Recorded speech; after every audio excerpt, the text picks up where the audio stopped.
So why has individual liberty and national sovereignty so steadily eroded? One reason is that both political parties have supported nationalized education policies that increasingly have indoctrinated youth into accepting global citizenship. Both parties have supported new economics, that is, public-private partnerships in place of free enterprise. And both parties are advancing social justice in place of equal justice. Is it difficult to hear me in the back? Yes.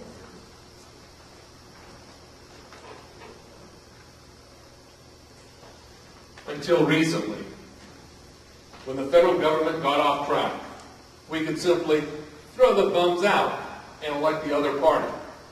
But that is not working. Both parties have spent America to the verge of dollar oblivion. They both support essential tenets of globalism, meaning they both support the United Nations Action Plan for World Government through Agenda 21, or Sustainable Development, which of course uses environmental protection as its excuse for transforming our systems of government and economics. So, what is Agenda 21? Well, Agenda 21 is a document that outlines the implementation of sustainable development, which is a comprehensive plan for the restructure of society and the remake of man. After nearly 20 years of implementation, I can report that sustainable development policy is now pursued in every county in America.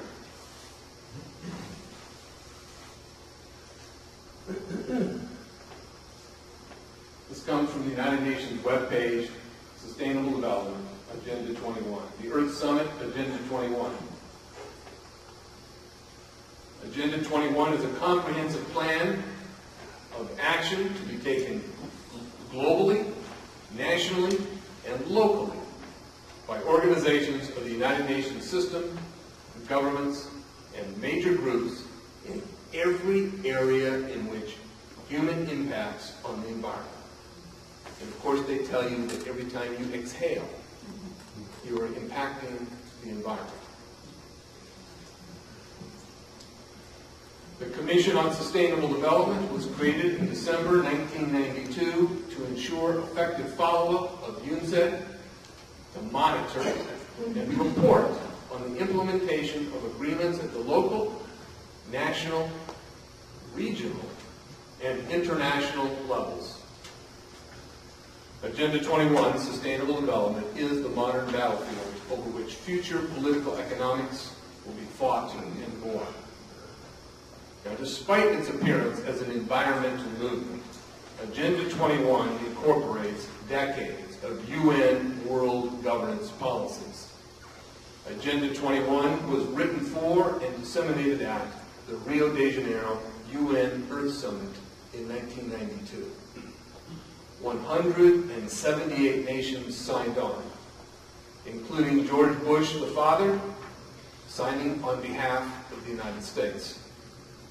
The last 4 presidents, 2 Republicans and 2 Democrats, have made the implementation of Agenda 21 the quiet cornerstones of their administrations.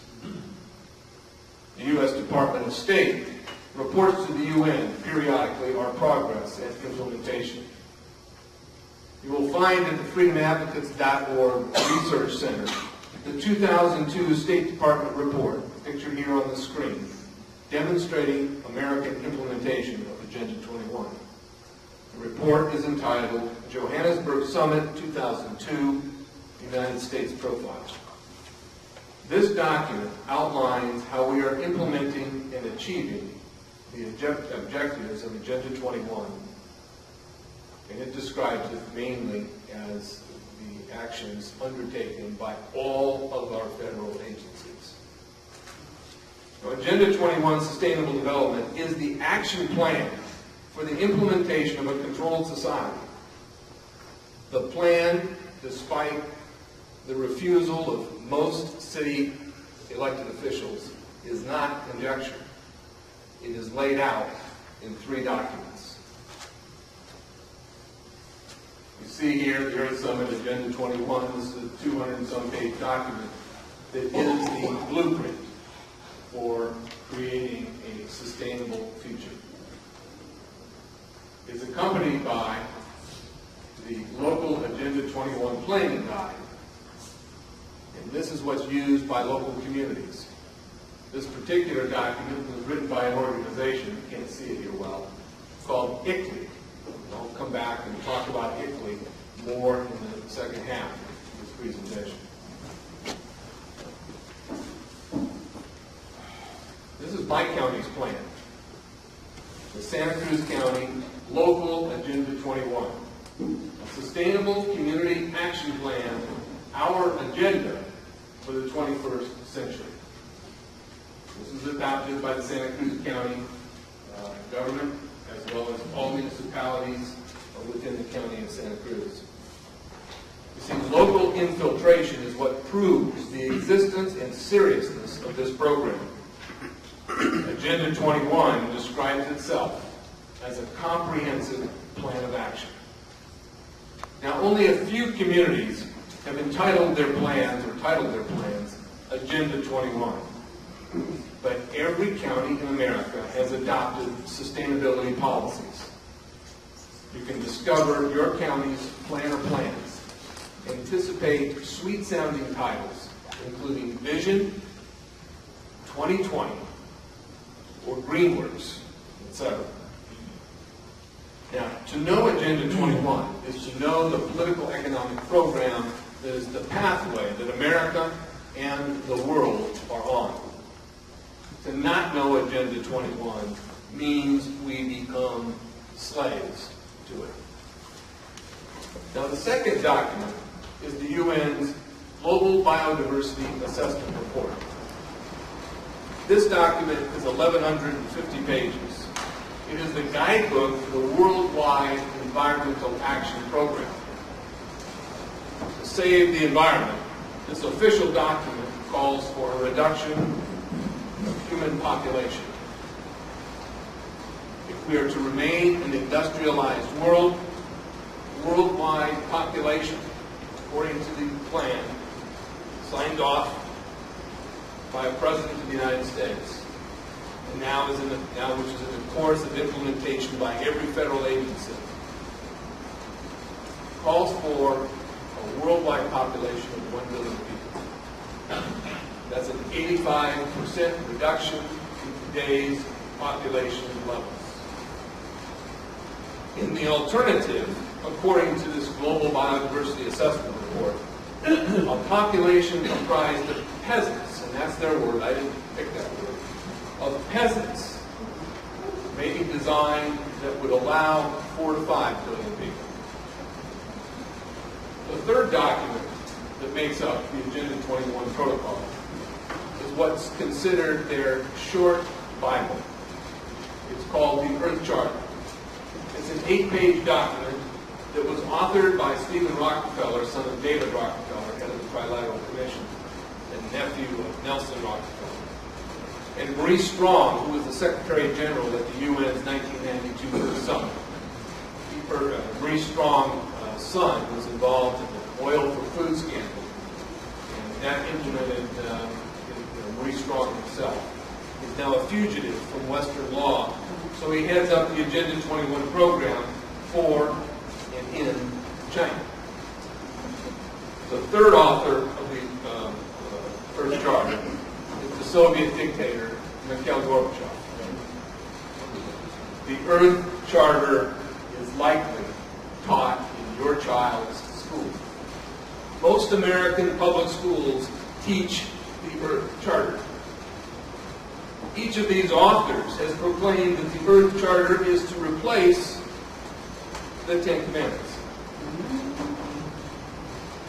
Centralization of power and proclamation of authority is known to be a scary proposition. When power sufficiently ferments and foments during its centralization process, surviving humans are turned into drones.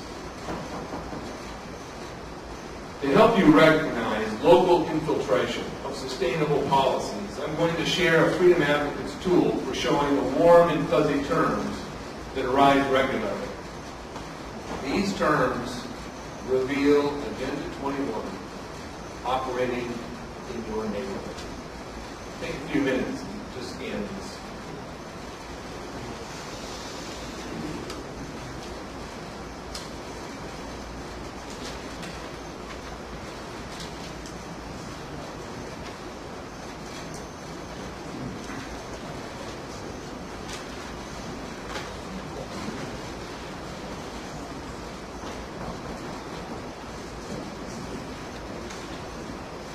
A few of these which will be encountered later on. Terms like quality of life. Facilitator. Facilitator is one who brings a group into accepting a predetermined consensus through a psychological process that takes a facilitator to accomplish. Triple bottom line. It's a very dangerous notion to be described later. Public-private partnership. Regional. Regional is a key word. I'll define it later so it's fully understood by you. Stakeholder. What a stakeholder does is he takes a stake and drives it through the heart of private property. And vision. Are your little consensus fiestas here called vision sessions? Has anybody heard that term in the context of these programs? Most communities, they're always visioning. See, Agenda 21 rarely calls itself by that name. Instead, these warm and fuzzy terms are used. Now, the first time that the term sustainable development was used that I've been able to find was by Woodrow Wilson while he was president. There was no loss of irony that the man who brought us the Federal Reserve, the income tax, the 17th Amendment, the direct election of senators, the League of Nations, and the war to end all wars, would introduce America to the concept which today is a synonym for world governance. Now, supporters of Agenda 21 use a mantra illustrated by the 3E pattern. The 3 E's represent a summarization of Agenda 21's blueprint. The often repeated 3E concept looks and works like this. First is equity. Often it's called social equity. Secondly is economy.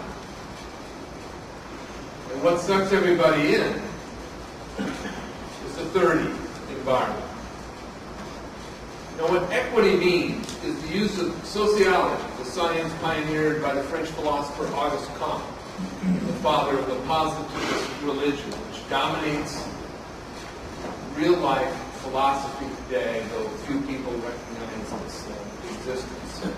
Is to use sociology and the law, changing our law, in order to re-engineer humanity. Economy has two meanings. The first is the international redistribution of American wealth. That's been going on for decades. It also means the replacement of free enterprise with public-private or business-government, business and government partnerships. And the third E, environment, simply means nature before man. The grandest threat posed by globalism is the Agenda 21 Global to Local Action Plan. This is where the rubber meets the road. This is why the defense of America begins in your neighborhood, your hometown, and the broader local community. Recognition of this fact will compel ordinary people to gain control of school boards, fire boards, the sheriff's office, water boards, city councils, and board of county commissioners.